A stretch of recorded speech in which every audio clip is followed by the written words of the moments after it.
Tengo 64 años. Me llamo Rodolfo Peña, y mi hija Valeria llegó un domingo por la mañana con sus suegros y 4 maletas, gritándome: «Papá, los padres de Miguel se van a quedar a vivir acá unos meses». Lo que ella no sabía es que esa misma semana yo había vendido la casa en la que ella creció y que los nuevos dueños se mudaban el lunes siguiente. Mi propia hija había decidido que mi hogar era un hotel donde podía meter gente sin preguntarme, pero estaba a punto de descubrir que ya no era mi casa la que estaba ofreciendo. Imagínate la escena. Son las 10 de la mañana de un domingo tranquilo. Estoy tomando café en mi cocina, leyendo el diario, disfrutando del silencio que tanto me costó conseguir después de años de vivir solo.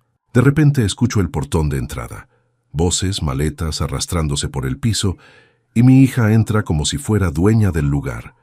«Papá, te presento a Roberto y Estela», me dice sin ni siquiera saludarme. «Los papás de Miguel no tienen dónde vivir porque vendieron su casa y la nueva no está lista. Van a quedarse acá un tiempo». Y los suegros me miran con esa sonrisa falsa de la gente que está midiendo cuánto espacio van a tener. ¿Qué comodidades les vas a ofrecer? «Valeria», le digo tratando de mantener la calma, «podríamos haber hablado esto antes, ¿no te parece?» «Ay, papá», me responde con esa voz que usa cuando quiere que le haga un favor grande. «Es solo temporario. Además, esta casa es muy grande para vos solo». Pero acá viene lo que ninguno de ellos sabía. El miércoles anterior yo había firmado la escritura de venta de esa casa. Había vendido todo, la casa, los muebles, hasta las plantas del jardín. Los nuevos dueños, una pareja joven con 2 hijos, se mudaban el lunes a las 9 de la mañana.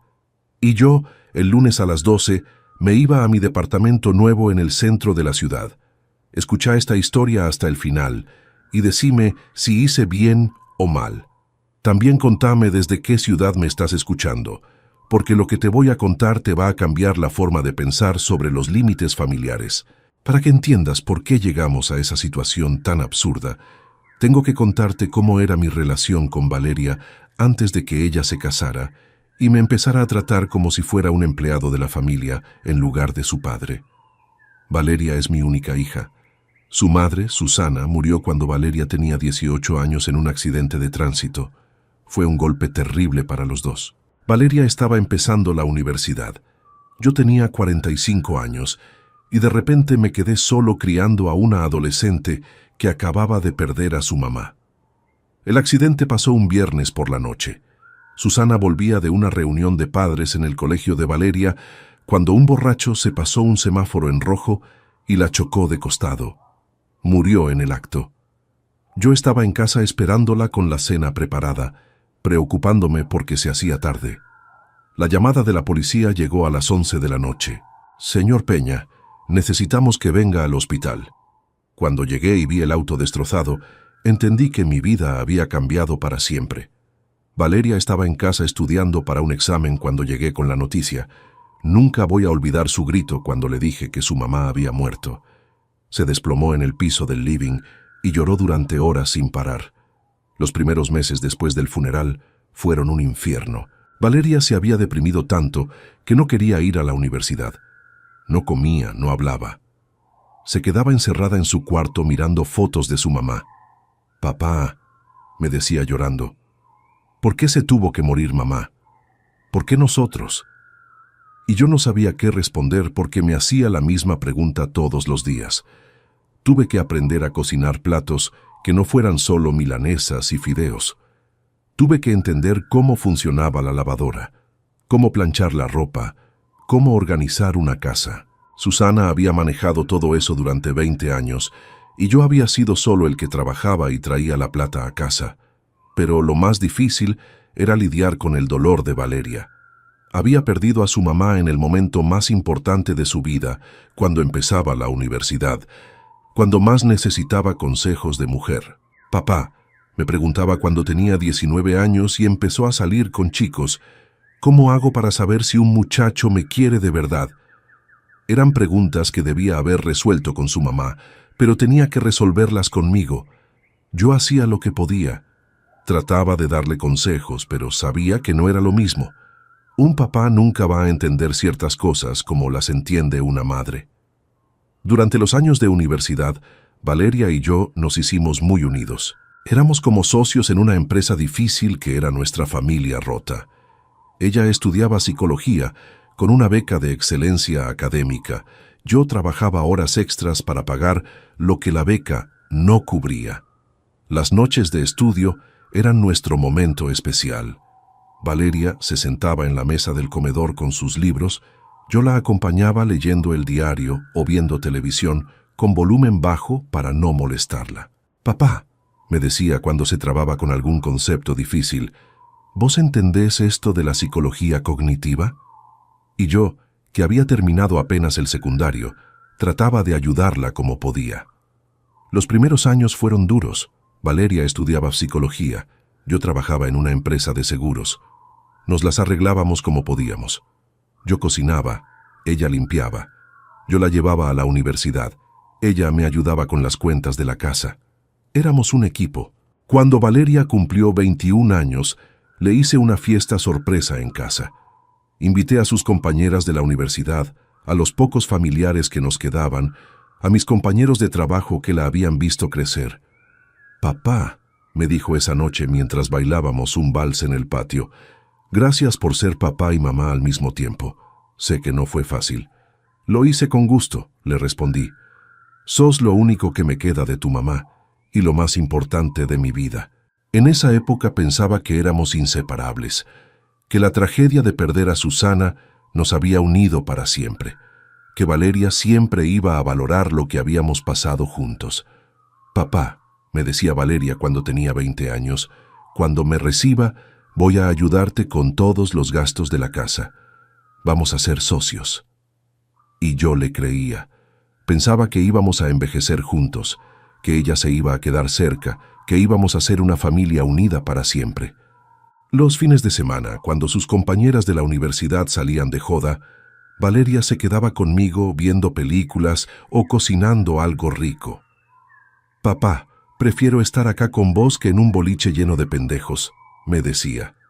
Yo pensaba que era por cariño, pero después entendí que también era por culpa.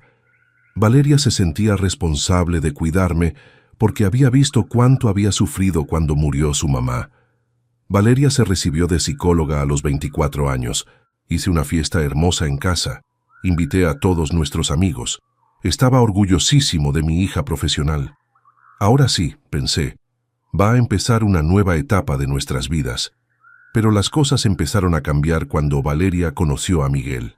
Miguel era ingeniero, 5 años mayor que ella, divorciado, con un hijo de su primer matrimonio. Al principio me pareció un buen muchacho. Venía a casa, cenaba con nosotros, me trataba con respeto.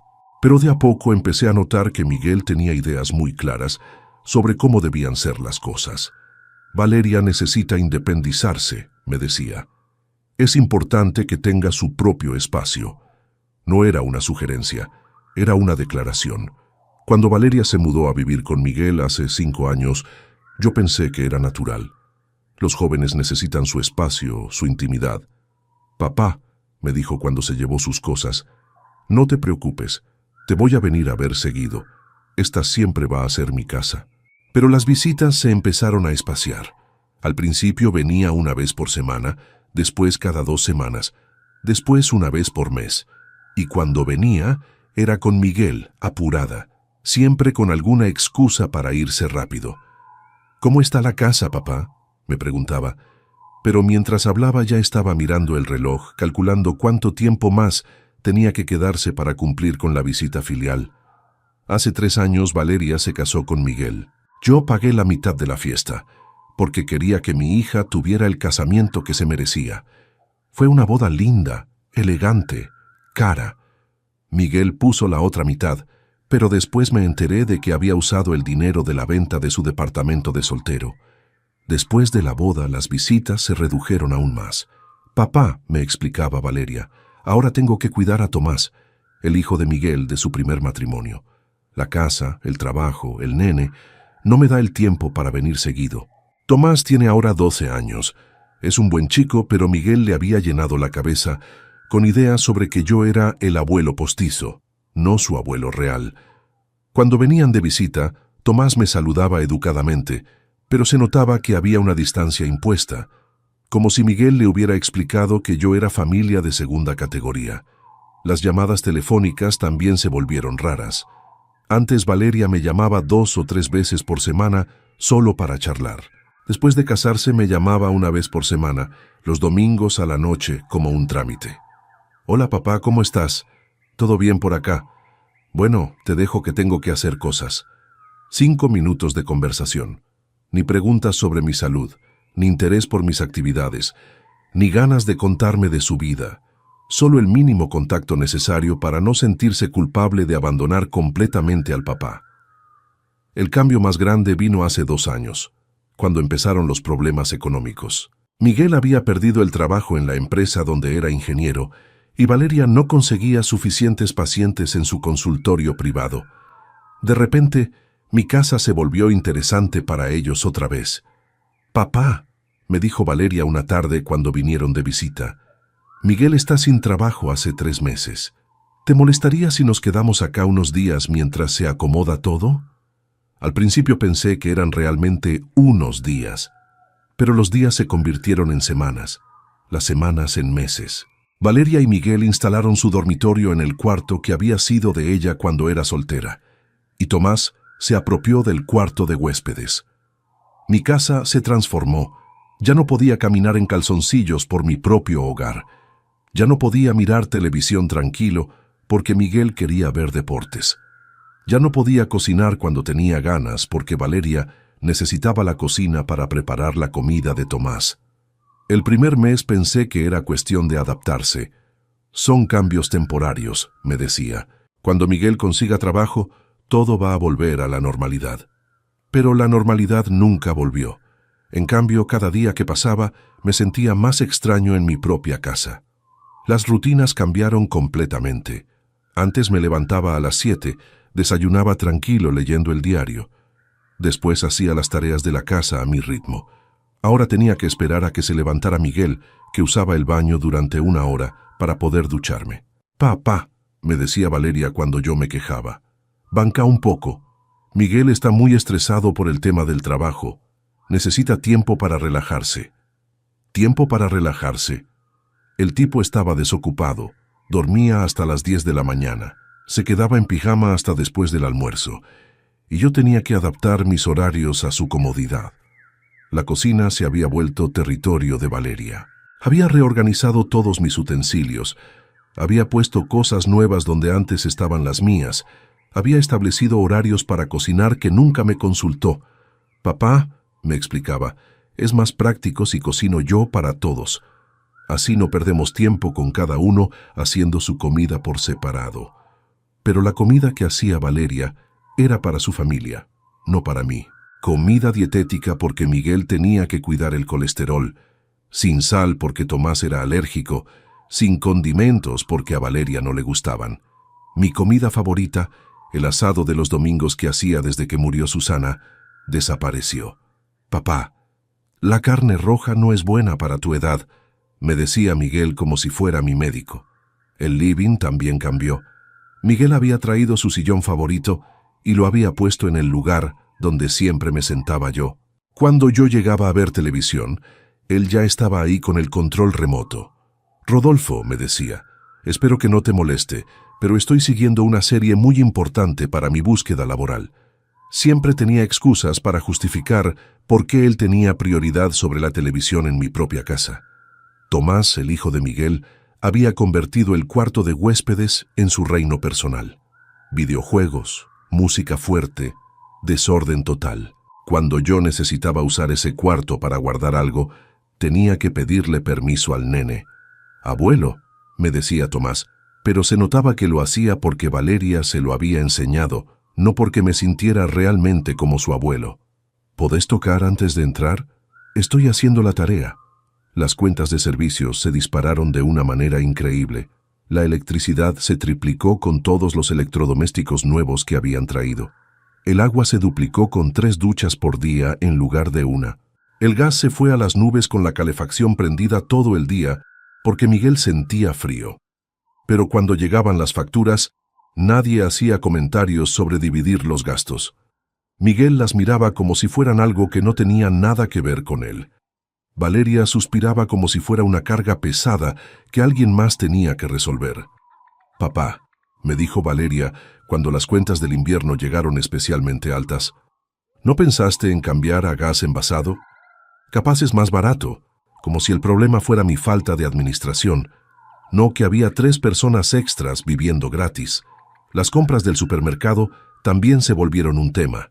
Antes yo compraba para 1, gastaba poco, comía simple.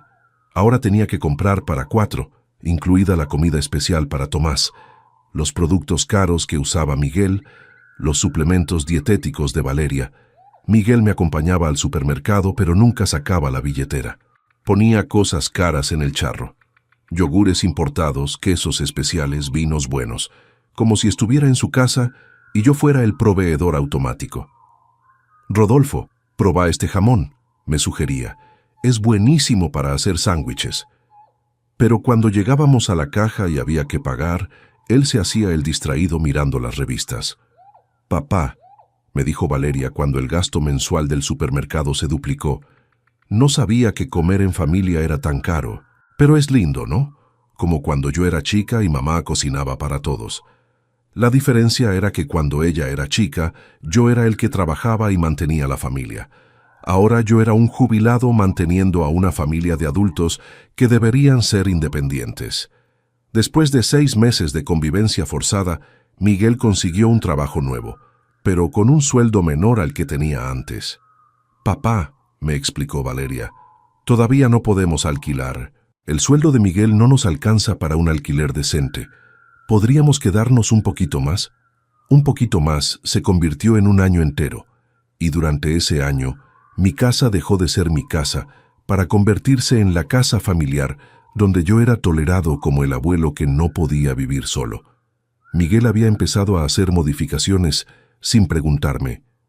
«Rodolfo, instalé una conexión de internet más rápida», me anunciaba como si fuera un favor que me hacía. «Rodolfo, cambié el televisor de la sala por uno más moderno», siempre con esa sonrisa de «te estoy mejorando la casa». El televisor que cambió era uno que Susana y yo habíamos elegido juntos para nuestro 20º aniversario. Era viejo, sí, pero tenía valor sentimental. Miguel lo tiró sin preguntarme, como si fuera basura. «Papá», me dijo Valeria cuando protesté, «el televisor nuevo es mucho mejor. Tiene internet, miles de canales. Te va a encantar». Pero no era el punto. El punto era que habían tirado algo mío sin consultarme. Valeria también había empezado a tomar decisiones sobre mi hogar como si fuera el suyo. «Papá, contraté una señora para que venga a limpiar 2 veces por semana. Es más cómodo para todos». No me había preguntado si quería una empleada doméstica. Simplemente había decidido que era necesario. La señora de limpieza era una mujer mayor que se llamaba Carmen. Era trabajadora, eficiente, pero me trataba como si yo fuera un estorbo en mi propia casa. «Don Rodolfo», me decía cuando yo estaba en el living, «¿podría moverse un poquito que tengo que aspirar ahí?» En mi propia casa tenía que pedir permiso para estar tranquilo. Carmen había reorganizado toda mi ropa siguiendo las instrucciones de Valeria. Camisas que había usado durante años, zapatos que me quedaban cómodos, todo había sido modernizado según el criterio de mi hija. «Papá», me explicó Valeria, «Carmen tiene experiencia organizando casas. Déjala que haga su trabajo». Pero yo no había pedido que reorganizaran mi casa. Solo quería que la limpiaran. Las cuentas de servicios se dispararon. Con 3 adultos y un adolescente, la electricidad, el gas, el agua, todo costaba el triple. Pero cuando llegaban las facturas, Miguel me miraba con cara de «obviamente las vas a pagar vos, que sos el dueño de casa». «Miguel», le dije una vez, «¿no te parece que podrías colaborar con los gastos?» Su respuesta me dejó helado. «Rodolfo, nosotros no pedimos vivir acá. Valeria se preocupó porque no te gusta estar solo y nosotros aceptamos hacerte compañía. Si querés que nos vayamos, no hay problema». ¿Hacerme compañía? Como si hubieran venido por mi bien, no porque no tenían dónde vivir. como si yo hubiera rogado que vinieran a invadirme la casa. Pero lo que más me molestaba era cómo hablaban de mí delante de Tomás. «Tu abuelo Rodolfo está acostumbrado a vivir solo», le decía Miguel al nene. «Por eso a veces se pone gruñón. No le hagas caso». Como si yo fuera un viejo cascarrabias que se queja sin razón. Una noche escuché a Valeria hablando por teléfono con alguien. «Sí, estamos viviendo en lo de mi papá. Es cómodo porque la casa es grande, y además a él le hace bien tener gente. Se estaba volviendo muy solitario». ¿Solitario? Yo no estaba solitario, estaba tranquilo.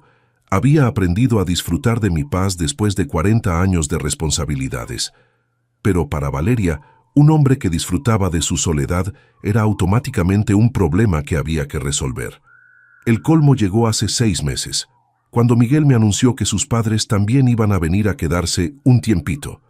«Rodolfo, los viejos vendieron la casa del barrio porque se les hacía muy grande.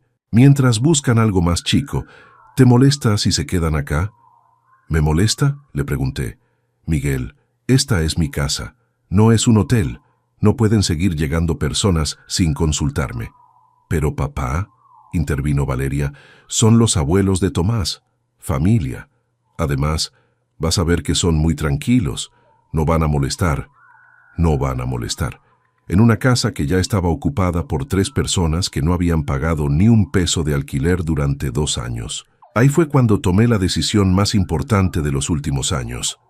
Si mi casa iba a ser tratada como un refugio para toda la familia extendida de Valeria, si mi opinión no importaba para nada, si yo era considerado solo el proveedor de techo y comida, entonces era hora de hacer un cambio drástico. Esa noche, después de escuchar a Valeria hablar de traer a los suegros, no dormí ni 5 minutos. Me quedé en mi cama mirando al techo, recordando todos los momentos lindos que había vivido en esa casa con Susana, con Valeria cuando era chica, pero también pensando en los últimos 2 años de humillaciones. Durante 40 años había trabajado para comprar esa casa, para mantenerla, para hacerla un hogar. La había pintado cada 2 años, había arreglado cada desperfecto, había cuidado el jardín como si fuera un hijo, pero ahora se había convertido en un hotel gratuito para gente que no me respetaba. La semana siguiente fui a una inmobiliaria sin decirle nada a nadie. Era una decisión que tenía que tomar solo, sin influencias, sin presiones familiares. «Buenos días», le dije a la empleada que me atendió, una mujer joven de unos 30 años. «Quiero vender mi casa». «Perfecto, señor», me respondió. «¿Es la primera vez que vende una propiedad?» «Sí», le dije. «Y quiero venderla rápido». La mujer, que se llamaba Patricia, me hizo llenar un formulario con todos los datos de la casa. Metros cuadrados, cantidad de habitaciones, estado de conservación, ubicación exacta. «Su casa está en una zona muy buscada», me explicó Patricia después de revisar la información. «Casas como la suya se venden bien en este mercado». Me pidió que la acompañara a ver la propiedad para hacer una tasación. Durante el viaje en su auto, Patricia me hizo preguntas que nadie me había hecho en años. «¿Por qué quiere vender, don Rodolfo? ¿Se va a mudar a otro lado?» «Mi familia piensa que mi casa es un hotel gratuito», le expliqué. «Es hora de que aprendan que nada en la vida es gratis». Patricia me miró por el espejo retrovisor con curiosidad, pero no hizo más preguntas. Era profesional, entendía que cada cliente tiene sus motivos. Cuando llegamos a casa, por suerte Valeria y Miguel habían salido con Tomás. Patricia recorrió cada habitación, midió, tomó fotos, anotó detalles. «Don Rodolfo», me dijo después de la inspección, «esta casa está en excelente estado. Se nota que la cuidó con mucho amor». «La cuidé durante 40 años», le dije, «pero llegó el momento de que sea feliz en otro lado». Patricia me explicó que casas como la mía se vendían entre $250,000 y $300,000, dependiendo de cuánto quisiera esperar y cuánto quisiera negociar. «Yo quiero vender rápido», le dije. «No me importa perder algunos miles si la operación se cierra pronto». «Entiendo», me respondió Patricia. «En ese caso podemos ponerla a un precio competitivo y seguramente tengamos ofertas en pocas semanas». Esa tarde firmé el contrato de venta con la inmobiliaria. Era un paso sin retorno. Una vez que la casa estuviera en el mercado, ya no habría vuelta atrás. Quiero vender mi casa, les dije. Rápido y al mejor precio posible. La agente inmobiliaria me mostró 3 casas similares que se habían vendido en el barrio. Mi casa valía mucho más de lo que yo pensaba. Don Rodolfo, me dijo la agente, casas como la suya se venden rápido. Es un barrio muy buscado. La casa está en excelente estado. En 2 semanas podemos tener compradores serios. Durante los siguientes días, mientras Valeria planificaba cómo acomodar a sus suegros en mi casa, yo estaba organizando mi nueva vida. Fui a buscar departamentos en el centro de la ciudad, lugares donde pudiera vivir tranquilo, sin invasiones familiares. El primer departamento que vi me gustó inmediatamente. Estaba en un edificio moderno, en el piso 12, con vista a la plaza principal. Tenía 2 ambientes, cocina integrada, baño completo y lo mejor de todo, portero las 24 horas. Es un edificio muy tranquilo, me explicó el encargado.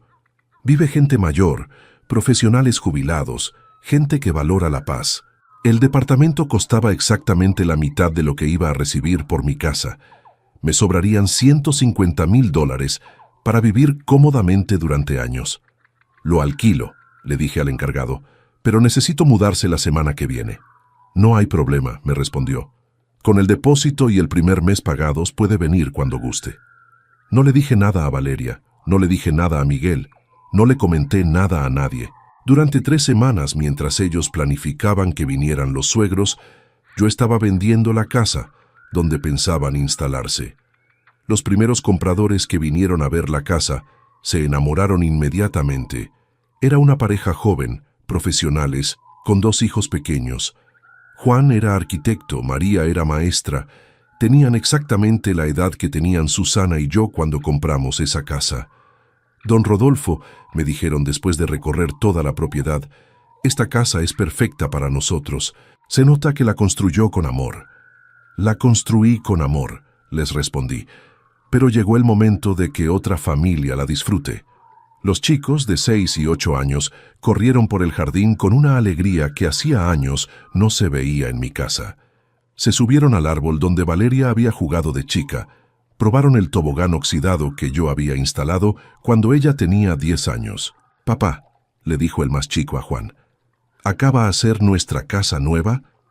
«Si don Rodolfo acepta nuestra oferta», le respondió Juan, «sí, va a ser nuestro hogar». La oferta era excelente. No solo me daba el dinero que necesitaba para comprarme el departamento nuevo, sino que me sobraba para vivir cómodamente durante años sin preocuparme por nada. «Acepto», les dije sin dudarlo, «pero con una condición. La escritura tiene que ser la semana que viene, y ustedes necesitan mudarse lo antes posible». «No hay problema», me respondieron. «Nosotros estamos alquilando, podemos mudarnos cuando usted necesite». «¿Le molesta si le pregunto por qué tanta prisa?», me preguntó María con curiosidad. «Porque necesito enseñarle una lección a mi familia», le expliqué. «Una lección sobre el respeto y los límites». Juan y María se miraron sin entender completamente, pero asintieron. Eran gente buena. Se notaba que iban a cuidar la casa como se merecía. El miércoles firmé la escritura. Fue una de las mañanas más extrañas de mi vida. Después de 40 años, esa casa ya no era mía. Pertenecía a Juan y María, que la iban a llenar de risas de niños y cariño familiar. El escribano, un hombre mayor que había hecho muchas operaciones similares, me preguntó, «¿Está seguro de esta decisión, don Rodolfo? Vender la casa familiar siempre es un paso importante». «Estoy segurísimo», le respondí. «Es lo mejor que puedo hacer por mi dignidad». El domingo por la mañana, cuando Valeria apareció con los suegros y las maletas, yo estaba esperándolos. No les dije nada sobre la venta. Quería ver hasta dónde llegaba la falta de respeto. «Bueno, papá», me dijo Valeria después de las presentaciones, «los vamos a instalar en el cuarto del fondo. Roberto puede usar tu escritorio para sus cosas. Estela va a necesitar espacio en la cocina para sus medicamentos». Hablaba como si fuera la dueña de casa, distribuyendo espacios, asignando lugares, organizando mi hogar sin preguntarme absolutamente nada. «¿Y a mí me preguntaste algo?», les dije finalmente. «Ay, papá», me respondió Valeria con esa sonrisa condescendiente que me enfurecía. No seas dramático. Es solo por un tiempo. Además, te va a hacer bien tener más compañía. ¿Más compañía?, les pregunté. Ustedes son compañía.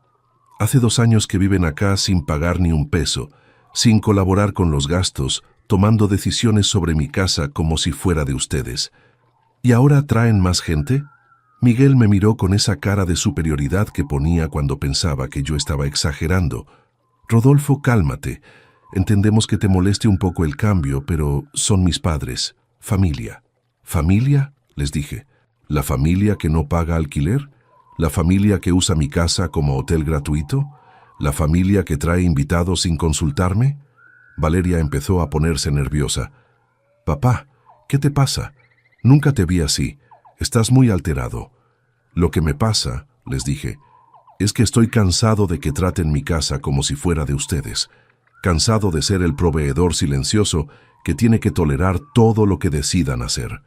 Roberto, el suegro de Valeria, intervino con esa voz de hombre mayor que cree que su edad le da autoridad. Rodolfo, entiendo que sea un cambio, pero somos gente tranquila. No vamos a molestar. Ya están molestando, le respondí. Vinieron a mi casa sin preguntarme si podían venir. Eso ya es una falta de respeto. Estela, la suegra, me miró con cara de ofendida. Señor, nosotros no vinimos por gusto. Estamos en una situación difícil. Valeria nos ofreció ayuda, como haría cualquier familia unida. ¿Valeria les ofreció ayuda?, les pregunté. Valeria les ofreció mi casa. ¿No les parece raro que alguien ofrezca algo que no es suyo? Ahí fue cuando decidí que era momento de la revelación que iba a cambiarles la vida. Bueno, les dije con la calma que da saber que uno tiene todas las cartas ganadoras. Ya que están todos acá, hay algo que necesito contarles. Saqué los papeles de la venta de mi bolsillo.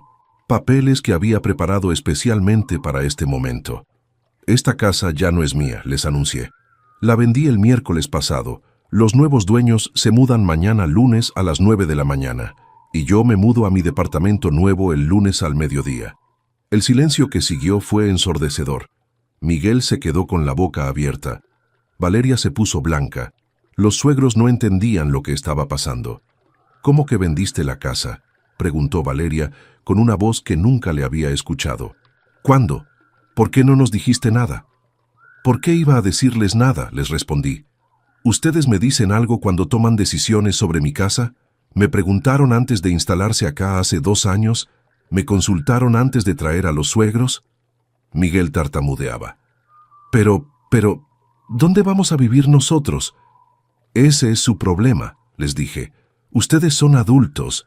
Busquen su propia casa, como hace todo el mundo. Papá, no podés hacer esto, gritó Valeria. Esta es la casa donde crecí. Acá están todos mis recuerdos.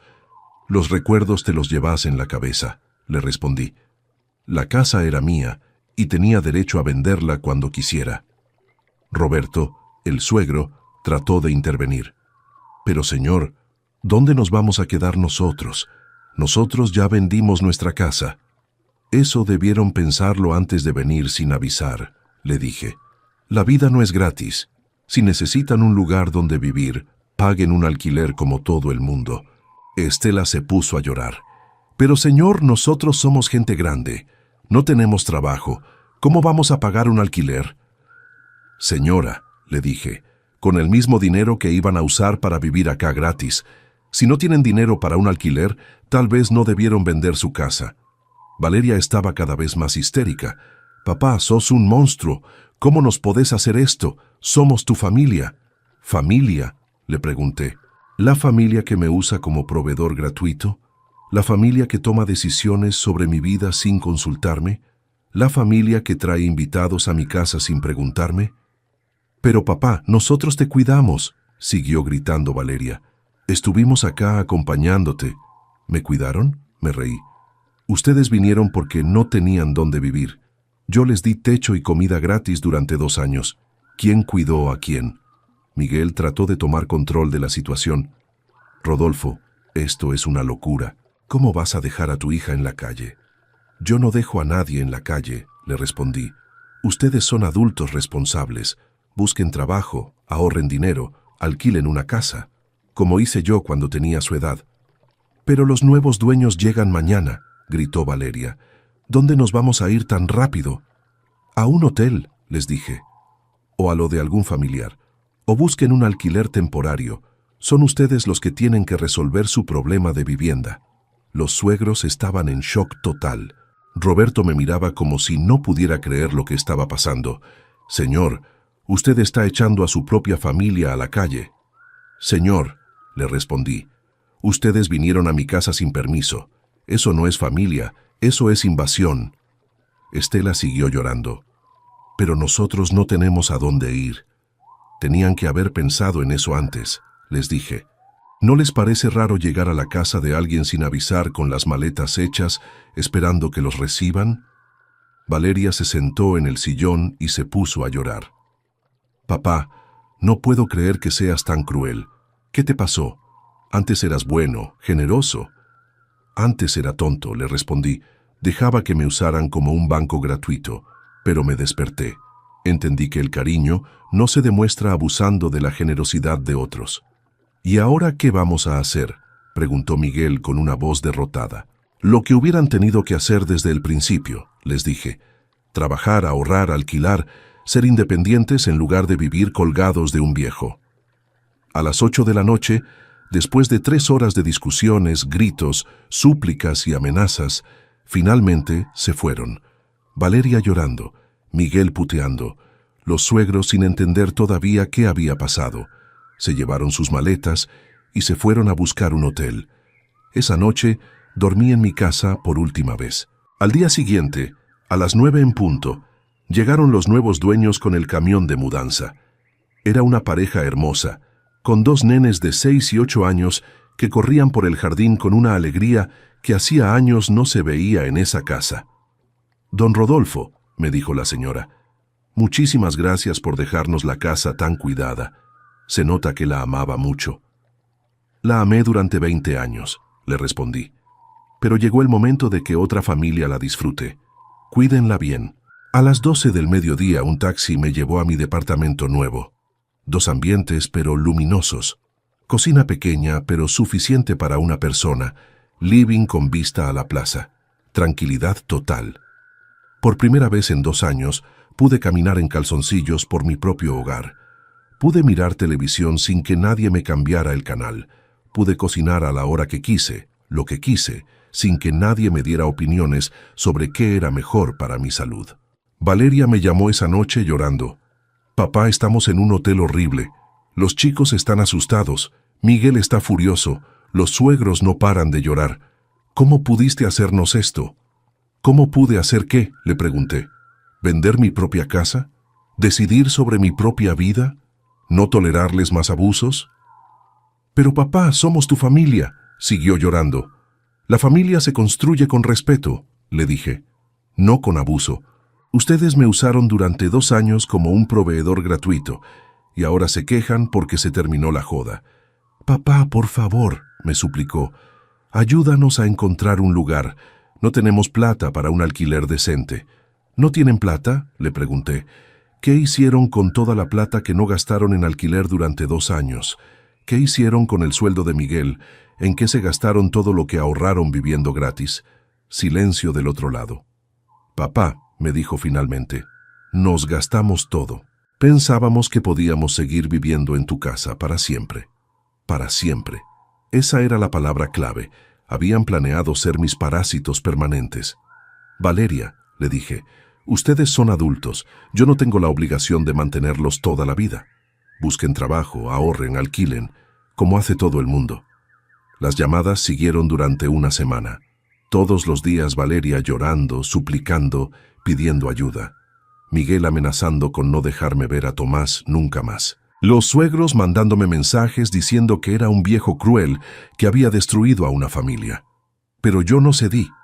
Después de 2 años de abuso, había recuperado mi dignidad. Un mes después, me enteré por una vecina que Valeria y Miguel habían conseguido alquilar un departamento pequeño en un barrio más modesto. Los suegros se habían ido a vivir con otro hijo de Miguel que vive en otra provincia. «Don Rodolfo», me contó la vecina, Su hija anda diciendo por el barrio que usted es un viejo malo que la echó de la casa donde se crió. Que diga lo que quiera, le respondí. Yo sé la verdad. 2 meses después, Valeria vino a verme a mi departamento. Había adelgazado, se la veía cansada, estresada. Papá, me dijo, vine a pedirte perdón. ¿Perdón por qué?, le pregunté. Por todo, por haber abusado de tu generosidad, por haber llevado a Miguel y a Tomás a vivir a tu casa sin preguntarte realmente si querías, por haber traído a los suegros sin consultarte, por haberte tratado como si fueras un proveedor automático en lugar de mi papá. Era la primera vez en años que Valeria hablaba con sinceridad. Vivir solos es muy caro, siguió diciéndome. El alquiler, los servicios, la comida, todo. Recién ahora entiendo lo que gastaste manteniéndonos durante 2 años. ¿Y ahora qué querés?, le pregunté. Quiero que seamos familia otra vez, me dijo. Pero familia de verdad, con respeto, con límites, sin abusos. ¿Y Miguel qué opina de todo esto? Miguel entendió que la metió conmigo, me confesó. Dice que él nunca hubiera dejado que sus padres vivieran gratis en la casa de alguien durante 2 años. Dice que yo te enseñé mal los límites. Hablamos durante 3 horas. Valeria me contó lo difícil que había sido conseguir el alquiler sin garantías propias, lo caro que era vivir independientes, lo mucho que extrañaba poder llamarme cuando tenía problemas. Papá, me dijo antes de irse, ¿podríamos empezar de nuevo? Pero esta vez como personas adultas que se respetan, no como familia que se abusa. Podemos intentarlo, le dije, pero con reglas claras. ¿Qué reglas? Primera regla, mi casa es mi casa. Si vienen de visita, son bienvenidos, pero como visitas. Nadie se instala sin ser invitado. Perfecto, aceptó. Segunda regla, yo no voy a ser el banco familiar. Si tienen problemas económicos, los resuelven ustedes. Yo puedo ayudar en una emergencia real, pero no voy a mantenerlos. Entendido, me dijo. Tercera regla, las decisiones sobre mi vida las tomo yo. Si quiero vender mi departamento, mudarme a otro lado o lo que sea, no necesito permiso de nadie. Está bien, papá, me respondió. Solo quiero que sepas que te extraño mucho, que me di cuenta de lo importante que sos en mi vida cuando pensé que te había perdido para siempre. Hoy, 6 meses después de haber vendido la casa, puedo decir que tomé la decisión correcta. Vivo tranquilo en mi departamento, sin invasiones, sin abusos, sin gente que confunde mi generosidad con obligación. Pero el camino hasta llegar a esta tranquilidad no fue fácil. Los primeros meses después de la venta fueron una montaña rusa emocional para todos nosotros. Valeria tardó 2 semanas en llamarme después del drama de los suegros. Cuando finalmente lo hizo, estaba llorando tanto que al principio no entendí lo que me decía. «Papá», me dijo entre sollozos, «estamos viviendo en un hotel horrible. Miguel está furioso conmigo porque dice que todo esto es culpa mía por no haberte consultado antes de traer a mis suegros». «¿Y vos qué pensás?», le pregunté. «¿Es culpa tuya o culpa mía?» «No sé, papá. Estoy confundida. Durante 2 años pensé que estábamos ayudándote, que te hacíamos compañía, que cuidábamos de vos. Pero ahora Miguel me dice que en realidad estábamos abusando de tu generosidad». Era la primera vez en años que Valeria cuestionaba sus propias decisiones. La crisis había sido un golpe de realidad que necesitaba.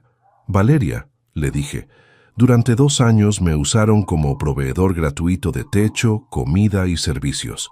Después quisieron traer huéspedes sin consultarme. ¿Eso te parece cuidarme o abusarse de mí?» «Abusarse», reconoció después de un silencio largo. «Papá, ahora que estamos pagando alquiler y servicios, entiendo lo que gastaste manteniéndonos. Era una fortuna». Las llamadas siguieron durante 1 mes. Valeria llorando, pidiendo ayuda, contándome lo difícil que era conseguir un alquiler sin garantías propias. Miguel había tenido que pedirle dinero prestado a su hermano para el depósito. «Papá», me suplicó una noche, «ayúdanos a encontrar algo. No tenemos experiencia buscando alquiler». «¿Por qué no tienen experiencia?», le pregunté. «¿Porque durante 2 años vivieron gratis en mi casa en lugar de aprender a ser independientes?» Era duro, pero necesario. Valeria tenía 30 años, Miguel 35. Era hora de que aprendieran a resolver sus propios problemas. Los suegros desaparecieron inmediatamente. Roberto y Estela se fueron a vivir con otro hijo de Miguel, que vive en Mendoza. Allá van a contribuir con los gastos como corresponde, me contó Valeria después. ¿Y por qué allá sí contribuyen y acá no iban a contribuir?, le pregunté. Porque allá el otro hijo les puso las reglas claras desde el primer día, me confesó. Acá pensaron que podían vivir gratis porque vos eras familia. Un mes después, Valeria consiguió alquilar un departamento de 2 ambientes en un barrio más modesto. Era la mitad del tamaño de mi casa, pero era suyo. Por primera vez en años iban a pagar sus propios gastos. Papá, me llamó el día que se mudaron. El departamento es chiquito, pero es nuestro. Por primera vez entiendo lo que significa tener tu propio hogar. 2 meses después, Valeria vino a verme a mi departamento. Era la primera vez que nos veíamos cara a cara desde el drama de los suegros. Había adelgazado, se la veía cansada, pero también más madura. Papá, me dijo sentándose en mi sofá nuevo, vine a pedirte perdón. ¿Perdón por qué específicamente?, le pregunté. No iba a facilitarle las cosas. Por todo, me dijo, por haber abusado de tu generosidad durante 2 años, por haber llevado a Miguel y a Tomás a vivir a tu casa sin preguntarte realmente si querías, por haber traído a los suegros sin consultarte, por haberte tratado como si fueras un proveedor automático en lugar de mi papá. Era la primera vez en años que Valeria hablaba con sinceridad total. La crisis había madurado a mi hija más que todos los consejos que le había dado en su vida. ¿Y ahora qué querés?, le pregunté. Quiero que seamos familia otra vez, me dijo, pero familia de verdad, con respeto, con límites claros, sin abusos. ¿Y Miguel qué opina de todo esto? Miguel dice que él nunca hubiera permitido que sus padres vivieran gratis 2 años en la casa de alguien, me confesó. Dice que yo te malenseñé los límites porque siempre fuiste demasiado generoso conmigo. ¿Y vos qué pensás de eso? Pienso que tiene razón, me reconoció. Cuando murió mamá, vos te esforzaste tanto por darme todo lo que necesitaba que yo crecí pensando que podía pedirte cualquier cosa sin límites. Hablamos durante 4 horas. Valeria me contó lo difícil que había sido conseguir el alquiler sin garantías propias, lo caro que era vivir independientes, lo mucho que extrañaba poder llamarme cuando tenía problemas económicos. Papá, me dijo antes de irse, podríamos empezar de nuevo. Pero esta vez como personas adultas que se respetan mutuamente, no como familia que se abusa. Podemos intentarlo, le dije, pero con reglas muy claras. ¿Qué reglas? Primera regla, mi departamento es mi departamento. Pueden venir de visita cuando quieran, pero como visitas. Nadie se instala sin ser invitado expresamente. Perfecto, aceptó sin dudar. Segunda regla, yo no voy a ser el banco familiar nunca más. Si tienen problemas económicos, los resuelven ustedes. Puedo ayudar en una emergencia real, pero no voy a mantenerlos. Entendido, me dijo. Tercera regla, las decisiones sobre mi vida las tomo yo exclusivamente. Si quiero mudarme, vender algo o lo que sea, no necesito consultar ni pedir permiso a nadie. Está bien, papá, me respondió. Solo quiero que sepas que te extraño muchísimo, que me di cuenta de lo importante que sos en mi vida cuando pensé que te había perdido para siempre por mi egoísmo. Los meses siguientes fueron de reconstrucción lenta, pero sólida. Valeria empezó a visitarme una vez por semana, pero visitas reales. Llegaba, tomábamos café, charlábamos de verdad. Ya no venía apurada con excusas para irse rápido. Papá, me dijo en una de esas visitas, ahora que vivo sola con Miguel, entiendo muchas cosas que antes no entendía. Entiendo lo que significa mantener una casa, pagar servicios, organizar gastos, y entiendo lo que te costaba mantener a 3 personas extras. Tomás también empezó a venir, pero con una actitud completamente diferente. Ya no era el nene que me saludaba por educación, se había convertido en mi nieto real. Abuelo, me dijo la primera vez que vino a mi departamento, este lugar está muy bueno. ¿Podés enseñarme a cocinar algo rico? Ahora los sábados por la tarde Tomás viene solo a mi departamento. Le estoy enseñando a cocinar, a jugar ajedrez, a entender que los adultos mayores no somos estorbos, sino personas con experiencia valiosa. Abuelo, me dijo la semana pasada, mamá me contó lo que pasó con la casa. Dice que ustedes se pelearon porque nosotros nos portamos mal. No nos peleamos, le expliqué. Yo puse límites porque durante mucho tiempo no los puse. Y cuando uno no pone límites, la gente se acostumbra a abusar. ¿Y ahora estamos bien? Ahora estamos aprendiendo a respetarnos, le dije, que es como tienen que ser las familias reales. Miguel me saluda con respeto cuando lo veo. Ya no tiene esa superioridad que tenía antes. La crisis le enseñó que vivir gratis en casa ajena no es un derecho, es un privilegio que se puede perder. Rodolfo, me dijo hace poco cuando vino a buscar a Tomás, quiero pedirte disculpas por cómo me comporté en tu casa. Nunca debí instalarme ahí sin contribuir económicamente. Miguel, le respondí, lo importante es que aprendiste la lección y que ahora tratás a tu suegro con respeto. La casa donde viví 40 años ahora es el hogar de Juan y María, que la están disfrutando sin conflictos familiares. Los veo a veces cuando paso por el barrio. Los chicos juegan en el jardín donde Valeria jugaba cuando era chica. La pareja se sienta en el porche por las tardes. Es lindo ver una casa usada con alegría en lugar de tensión. Juan me saluda cuando me ve y siempre me pregunta si quiero pasar a tomar un café. Esta casa tiene buena energía, me dice. Se nota que acá fue feliz mucha gente. Con la plata de la venta, además de comprar mi departamento, pude hacer inversiones que me permiten vivir cómodamente sin preocuparme por el dinero. No soy millonario, pero soy independiente y tranquilo. Papá, me dijo Valeria la semana pasada durante una de nuestras charlas de los miércoles, ahora entiendo por qué vendiste la casa. Necesitabas recuperar tu libertad y tu dignidad. No solo eso, le respondí. También necesitaba enseñarte que el abuso familiar no se tolera indefinidamente, que por más amor que haya, tiene que haber respeto. ¿Te arrepentís de algo?, me preguntó. Me arrepiento de haber tardado 2 años en tomar la decisión, le dije. Debería haber puesto límites desde la primera semana. ¿Y yo qué podría haber hecho diferente? Podrías haberme preguntado si realmente quería que vinieran a vivir conmigo, le respondí.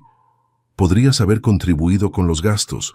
Podrías haberme tratado como tu papá, no como tu empleado doméstico.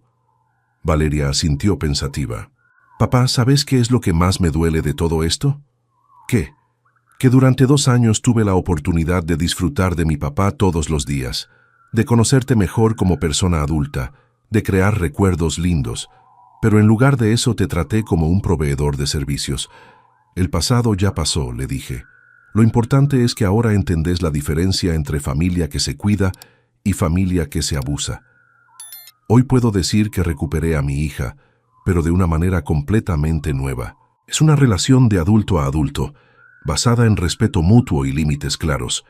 Ya no es la hija que me usa, es la hija que me elige estar cerca porque realmente disfruta mi compañía. Y vos que me escuchaste hasta acá, decime, ¿harías lo mismo en mi lugar? ¿O crees que fui muy extremo vendiendo la casa sin avisar? Contame desde qué ciudad me estás escuchando y si alguna vez tuviste que tomar una decisión drástica para que tu familia te respete. Porque lo que aprendí es que el amor familiar no justifica el abuso, que ser generoso no significa ser tonto, que la familia que te usa y después se ofende cuando pones límites no es familia real. La familia verdadera es la que te respeta sin necesidad de amenazas, la que te valora sin abusar de tu generosidad, la que entiende que vos también tenés derechos, necesidades y dignidad.